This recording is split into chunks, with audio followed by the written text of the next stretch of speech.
Bab 21, Rumah Baru. Rasanya aku terjebak dengan kebingungan ini. Bukannya menjawab pertanyaanku, Dante malah mengajakku masuk ke mobilnya. Aku terpaksa ikut dengannya, terpaksa juga membatalkan taksi yang sudah aku suruh menungguku di luar. Dan sekarang yang aku pikirkan adalah kontrakan itu. Dante sudah membelinya dengan harga yang mahal. Sekarang dialah pemiliknya. Sepertinya aku harus mencari kontrakan lain lagi untuk menampung semua barang ibu dan barang-barangku. Kebingunganku semakin membuatku pusing. Mobil Dante berhenti di sebuah rumah mewah. Apakah ini rumahnya? Rumah siapa ini? Tanyaku. Rumah kita. Hah? Rumah kita? Maksudnya apa? Dante penuh dengan teka-teki. Apa susahnya menjawab pertanyaanku? Bukan main tebak-tebakan seperti ini. Dia melepaskan sabuk pengamanku, keluar dari mobil dan membukakan pintu mobil. Dia terlihat sangat santai sedangkan aku tidak bisa berpikir dengan tenang. Dante memegang tanganku, membawaku untuk masuk ke dalam rumah itu. Sangat mewah, dekorasinya bagus dengan berbagai pernak-pernik penghiasnya yang semakin menambah kesan kemahalan rumah ini. Namun tetap aja, aku tidak bisa berpikir dengan tenang terhadap Dante sekarang. Bagaimana? Kamu suka kan dengan rumah kita? Tanya Dante. Aku menempelkan tanganku pada dahi Dante, terasa seperti biasa, bukan suhu badan orang yang sakit. Ada apa denganmu, Dante? Kamu sudah istirahat kan? Dan apa maksudmu dengan rumah kita? Dante memelukku, dia mengecupku pelan. Tidak munafik, aku menikmatinya. Aku rindu, meski hanya terpisah beberapa jam saja terhitung sejak dia mengantarku ke rumah sakit setelah bertolak dari Bali. Aku sudah mempersiapkan rumah ini beberapa hari yang lalu saat kita berada di Bali.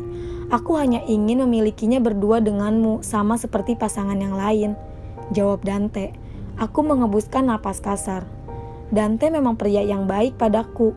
Hanya saja yang salah adalah hubungan kita. Seharusnya Dante jangan bertindak sejauh ini dan membuat semuanya terlalu sulit untuk aku hindari. Tapi hubungan kita salah, Dante. Tidak seharusnya kamu melakukan ini. Terlebih sekarang, Quensia tinggal bersamamu. Masa iya kamu akan membiarkannya sendirian lagi? Kalau begitu, tidak ada bedanya dengan di Bali. Akan ada yang menjaganya di rumah yang di sana. Lagi pula kita juga pasti akan jarang bertemu. Aku kan sibuk dengan pekerjaanku. Dan itulah alasanku ketika setelah pulang kerja aku merasa sangat lelah. Aku akan pulang ke rumah ini dan melepas penatku. Tidak bolehkah? Aku paham. Hanya saja apa yang dimaksud dengan melepas penat? Berhubungan badan. Astaga, aku lupa. Sekarang dan untuk 1 tahun ke depan tubuhku sepenuhnya adalah miliknya. Aku menyerah. Sekarang yang harus aku lakukan adalah mencoba untuk ikhlas, sabar, dan mengikuti semua alur yang tidak diinginkan ini. Bukan maksudku untuk tidak menginginkan Dante. Sepenuhnya aku mencintainya. Hanya saja aku menyalahkan hubungan kami yang tidak sehat ini. Kapan semuanya berakhir? Baiklah, tidak menjadi masalah. Apakah kamu sudah makan? Dengan polosnya dia menggeleng.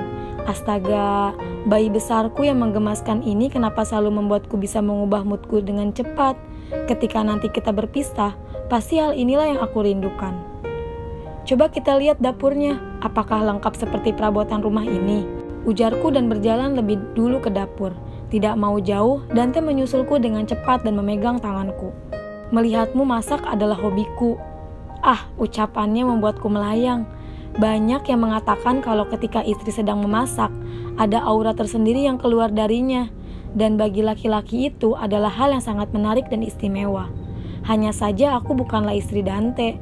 Katakanlah simpanan, menyedihkan sekali.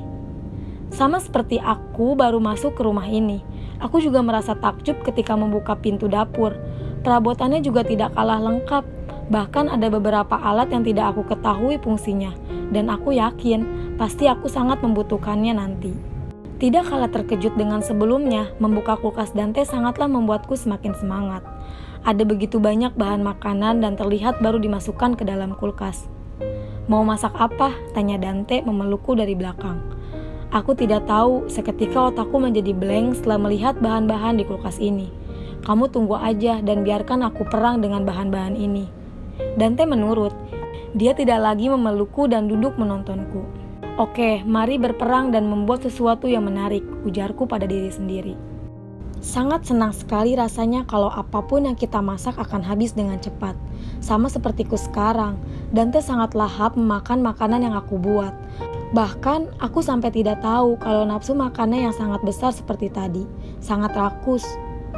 Aku rasa Quinsa belum makan di sana.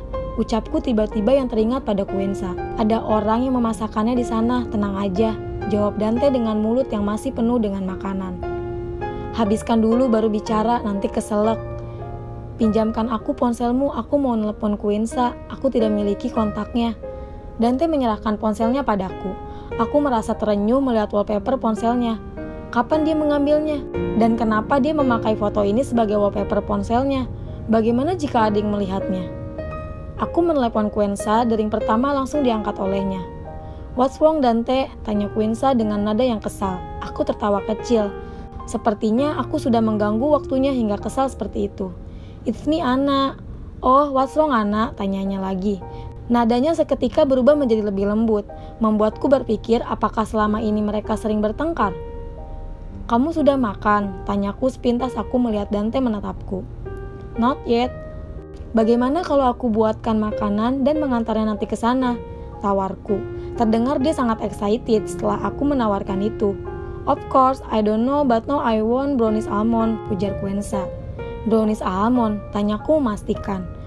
Sudah pasti ini akan menjadi masalah lagi. Dan benar aja, aku melihat Dante yang sekarang sedang menatapku. Oke, aku akan membuatkannya untukmu.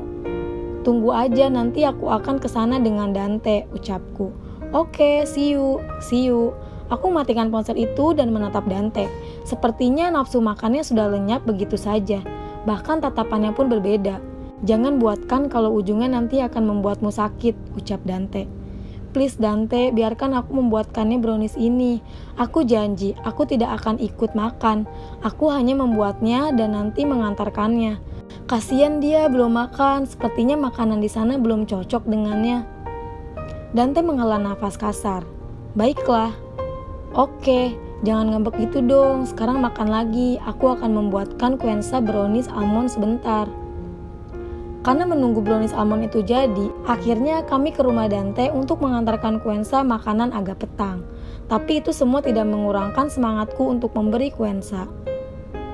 Entah mengapa, aku sudah menganggapnya sebagai adikku sendiri. Saat kami sudah datang, Quinsa menunggu di luar, karena sebelum kami tiba, aku sudah meneleponnya. Aku menyuruhnya untuk bersiap-siap, bukan untuk menunggu kami di luar. Baru aja keluar Quinsa sudah menyambutku. Ia berlari dan hampir saja membuat brownies itu jatuh. Can you sleep with me tonight, Ana? Tanya Quinsa padaku. Sontak aku menoleh ke arah Dante. Ia mengangguk dan tersenyum. Oke, I can. Aku kembali menoleh pada Dante. Sepintas aku melihatnya dan berkata, thanks.